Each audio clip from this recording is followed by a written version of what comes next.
Batman Boxing Talk, man. We back, man. Again. We just got finished watching Devin Haney. The Dream. Devin the Dream Nomachenko. No Muss Haney versus No Muss Haney versus Nomachenko. Nomachenko, okay. AKA the Nightmare Haney. Say nah. How y'all doing, man? I'm good. Good, man. You sure, man? You sleepy? Well, I'm always sleepy. How y'all feel about the fight, man? Okay. I think that Devin Haney looked great in the fight, man. Yeah, he looked good. I think dude was, tailor-made. But, of course, Devin Haney at that size with that quickness, that jab, those combinations, like they was talking about the distance. Yeah. I mean, the boy he's going to be a problem. Yeah, he definitely going to cause some problems for Lomachenko, man. I'm telling you. Just after seeing, like, how the length of Linares, the length of Luke Campbell, and neither one of them dudes jab is like Haney. Neither one of them dudes is as quick, footwork, can control distance. It might be a problem, man. It might be a problem. Well, but none of those dudes move and takes angles like Lomachenko do. Yeah, but if it was hard for him to take angles on the guys that I just named, well, and none of them are as fundamentally skilled as Devin Haney is. Well, the last dude that he fought was a southpaw, right? Yeah. So it's harder for him to take those angles on the southpaw. That's true. But yeah, That's so true. he does.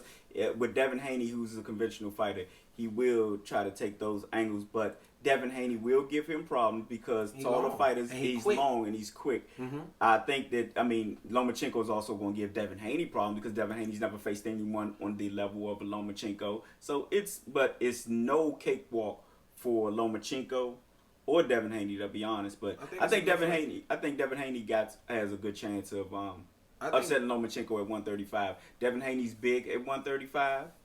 He's a big 135er. I'm not going to say, weight bully, which we'll get into later in this next thing. Yeah, I'm not going to say weight bully because he makes the weight, but he's big for 135, and that gives Lomachenko problems, the length and everything else. And he got hurt by his last opponent. And Linares. So do you think, Alan, that if Devin Haney lands some of them shots that he landed on this boy today, that he could hurt Lomachenko? I think he can hurt Lomachenko, but again, you're talking about one of the best in the business.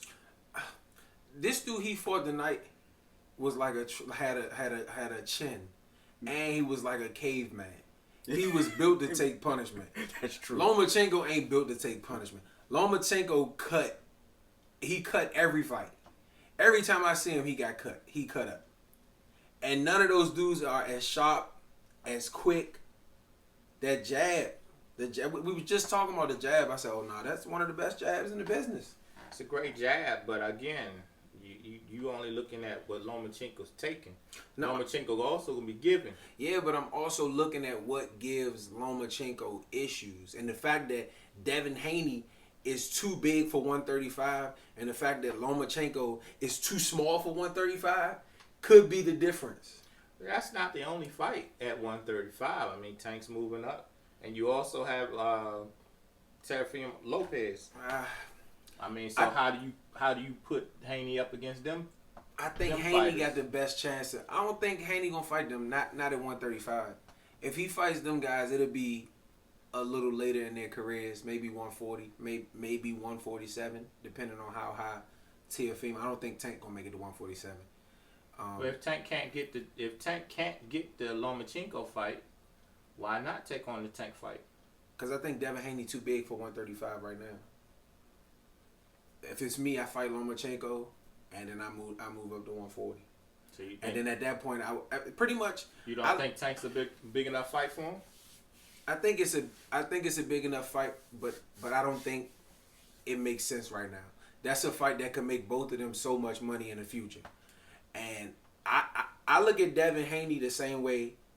To me, his career is kind of going to go how Terrence Crawford's career went. Terrence Crawford was a little too big for 35. He won a title, and then he moved to a more comfortable weight at 140 where he could reign there and have a chance to unify. And then at that point, Devin Haney will be able to move up to 147.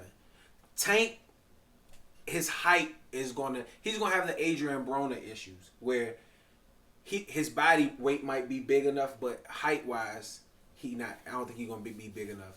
Now, Adrian Broner had crazy power at 35. True. His power didn't carry up. Does Tank's power carry up if he moves up to 40? I hear what you're saying about that, but his power didn't carry up. But you got to remember, Adrian Broner also stepped up in competition. Who? Paulie Malignaggi? He looked trash. He looked like trash against Paulie Malignaggi. Well, not Paulie Malignaggi. I mean, Madonna. Yeah, but Garcia. but the Malignaggi fight showed that he wasn't big enough for 147. Yeah, because he touched Malignaggi. He could no longer bully. But he couldn't get Malignaggi out of there. And like I said, he caught Sean with a flash hook. I think it was more of a flash knockdown than a real knockdown. And there's no knock to Adrian Broner because that's my guy. I love him, but I think Devin has the best chance at 35 to beat Loma. Then I would say Tank. Then maybe Teofimo. But other than that, what's all this? I mean, did y'all hear anything about Pacquiao possibly fighting Lomachenko? I heard about Pacquiao Mikey Garcia. I heard about that possibility. What? Which one? I think if this is what I think, if Pacquiao, because they say Pacquiao walking around like 138, 140. Mm-hmm. If Pacquiao fights Mikey Garcia, they could possibly fight at what? Maybe a catch weight. Maybe 144, 143. Mm-hmm. And then that will lead him in the direction of moving down. Maybe he might be able to fight Lomachenko at 35. But they were saying like 138. But I don't think he's gonna move up to 38. I don't think Lomachenko going to 138. That's what I'm saying. I don't think Lomachenko can move up to 138. I think Pacquiao might get made 135. But I think Haney gonna get him first. If they exercise that mandatory like they supposed to, and he get that fight, because you gotta think him, Bob Arum and Eddie Hearn been making these mandatory fights. True. So I don't want to hear no excuses when it comes to the Nightmare Haney. Yeah, that's true. I don't want to hear no excuses either. I mean, I think that, like I said, I think it's a very good fight. I think that Lomachenko is going to try to fight the winner of Richard. Is it Comey? Comey and Lopez. But in the meantime, you said they don't fight till when?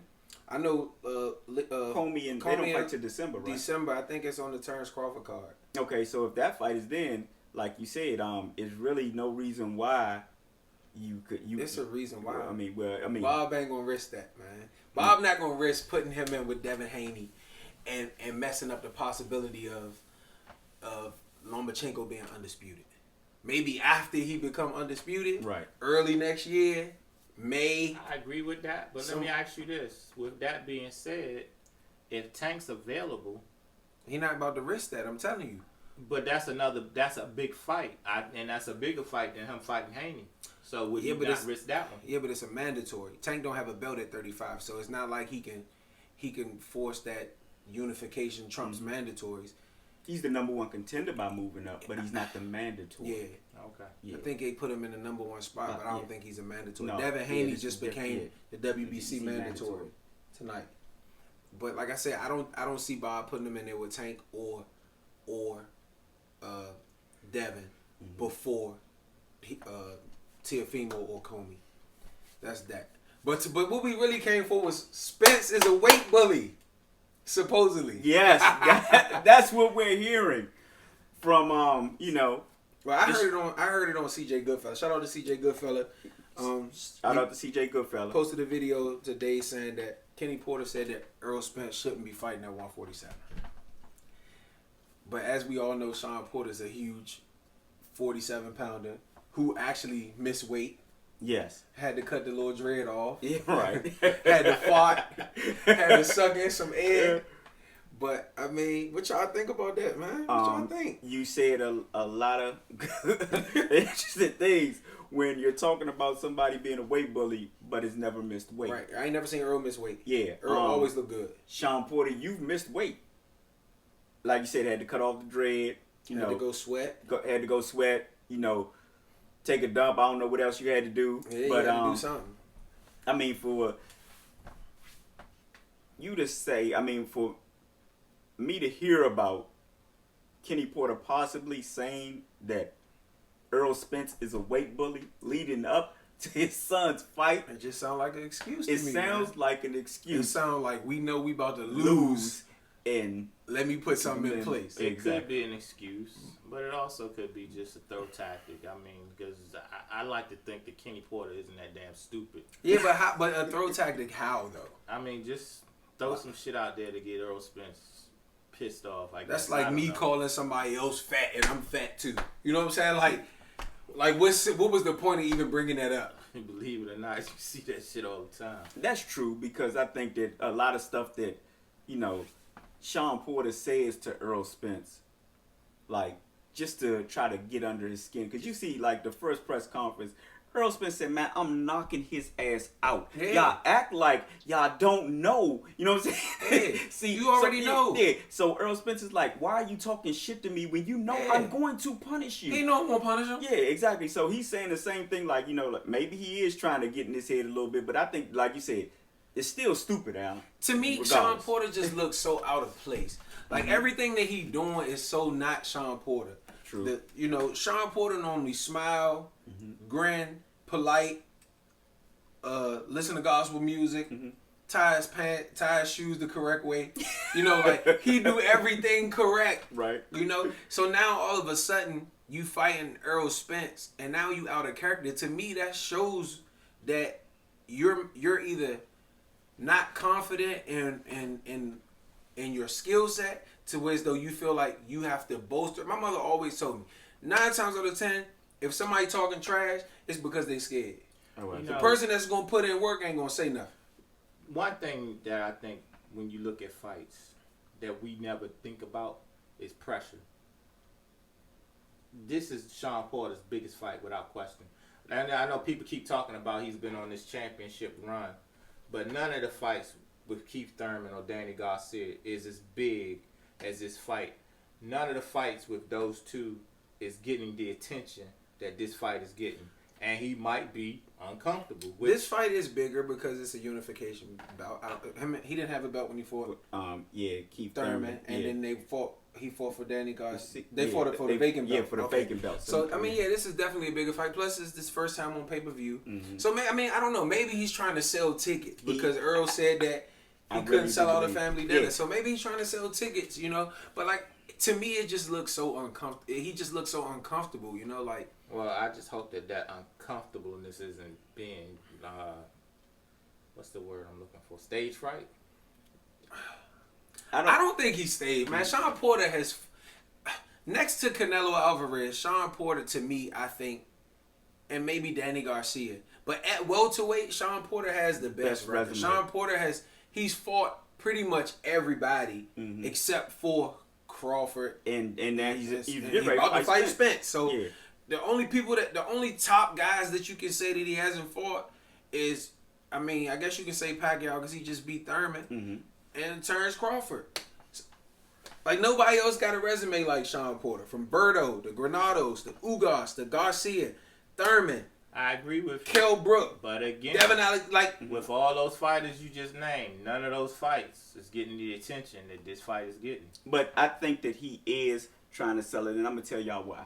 Because after their face-off, very intense.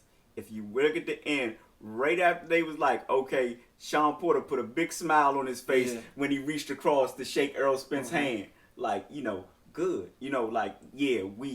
We set, Sean really trying to sell this. Like, he's trying to be, like, because like you said, he's, like you said, Brandon, Errol Spence had told him, you can't sell out a, chicken dinner. So he's trying to really hype it up, but he's still going to get dog walked. And not only that, and I disagree with Errol Spence might be the only star that... This fool said he ain't going to get dog walked. Wait a minute, wait. Errol Spence might be the only star I know that he got like a dry personality. Yeah, he does. It's like one of those like you can learn to like him because he's so laid back, but then sometimes it's like, damn, he too laid back. Like, it's to the point where I was watching the face off and I kind of wanted him to get riled up or it was just like, I mean, you already know I'm gonna punish you. You know, like, you know I'm gonna punish you. Then he was like, well, did you want to hurt? I mean, nah, I ain't want to hurt Mikey Garcia. But you came on my show. That ain't your show. Like, it was just so. Sometimes he too laid back, and sometimes that was funny. It was funny when he said that ain't your show. When he hit Errol Spence with the, oh, that's what we doing now? Yeah. Man, that was funny. When he was like this, I wasn't trying to hurt him. Oh, you wasn't trying to hurt him. Oh, is that what we doing now? Yeah. Man, that was hilarious. That was funny. That was funny. That was hilarious. And I think, like you said, I think Sean Porter is actually trying to sell the fight and bring Errol out. You know what I'm saying? But like you said, Errol is so laid back. And I think he's just so confident in his ability that he's going to punish Sean Porter. He's like, whatever you say, man. I just can't see a predicament with Sean winning the fight. Well, that's my thing. Right. Overconfidence. I don't think he overconfident. Like, I see when I look at Errol Spence. Sometimes when I look at Errol Spence, I see somebody just. You have a lot of people who.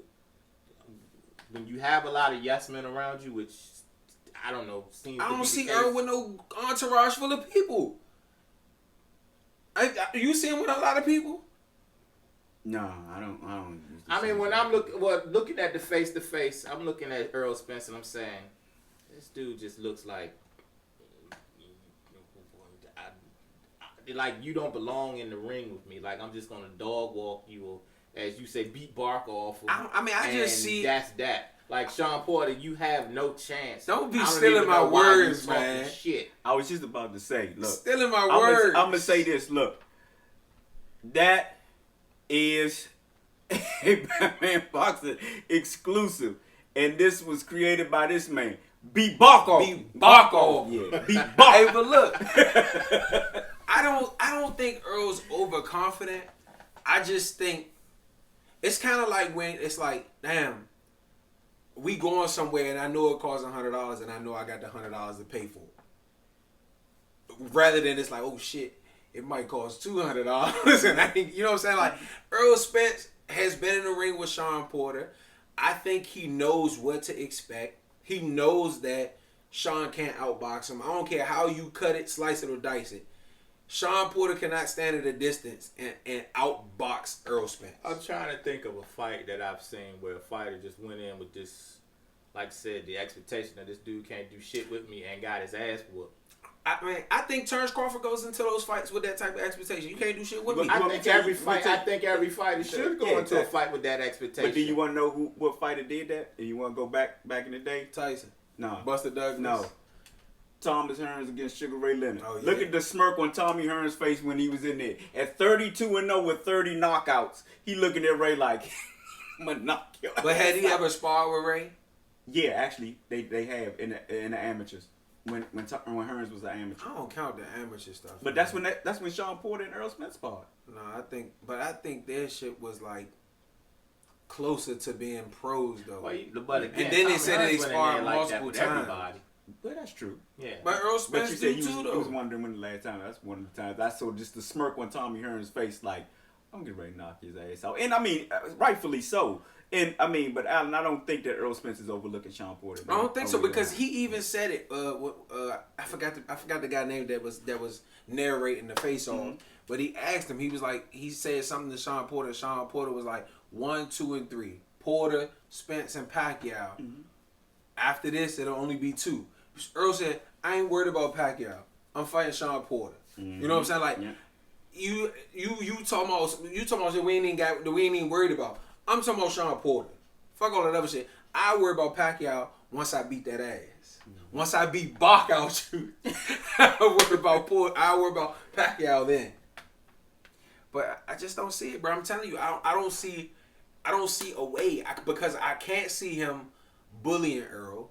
I can't see him standing at a distance and outthinking Earl. I can't see him. I just don't see it, bro. If you can see it, tell me a way. Based on what Sean Porter does and what Errol Spence does, tell me a way. Well, again, I'm going to say this again. Sean Porter's only chance is a brawl. And if Errol Spence I don't see that as a chance, though. If Errol Spence gives him that brawl, he gives him a 50% chance to win the fight. Sean Porter smothers his punches. When he fights in close, he smothers his punches. Errol Spence is great fighting on the inside. Probably the best body puncher in the business right now. I totally agree with that. So it's like, how do you win a brawl? How do you win a brawl? Like, when you say Terrence Crawford, you can say, okay, Terrence Crawford might have the skills to stay at a distance and get in and out and outbox him. He might can't bully him, but he might can switch southpaw and figure some shit out. Or he might can switch orthodox and figure something out. Sean, you don't have that with Sean Porter. Because if Sean Porter can take his punch and walk through him, yeah, I know no one sees that, but damn it, if he got buckled by Thurman. Thurman hit you hard. Say that like Thurman don't hit hard. Yeah, Thurman hit hard. I don't think Thurman hit as hard as Spence. You know what? When Keith Thurman, I don't know. When Keith Thurman was on top of his game, he was fighting bums. He was getting knockouts like everybody else. When he was fighting bums, he was one time. Now his ass is none time because when he stepped up in competition, he hasn't knocked out anybody since before Bundu. Yeah. I don't think he didn't knock out Bundu. Spence did. That's true. We'll see on the 28th. 28th, here we come. Make sure y'all go to my man Fred event on the 28th. The man do good stuff for the community. Shout out to Barbershop Conversations. Shout out to everybody, man. We love everybody, man. Yeah. We out. We be back soon. We out. Like, comment, subscribe, all that good shit.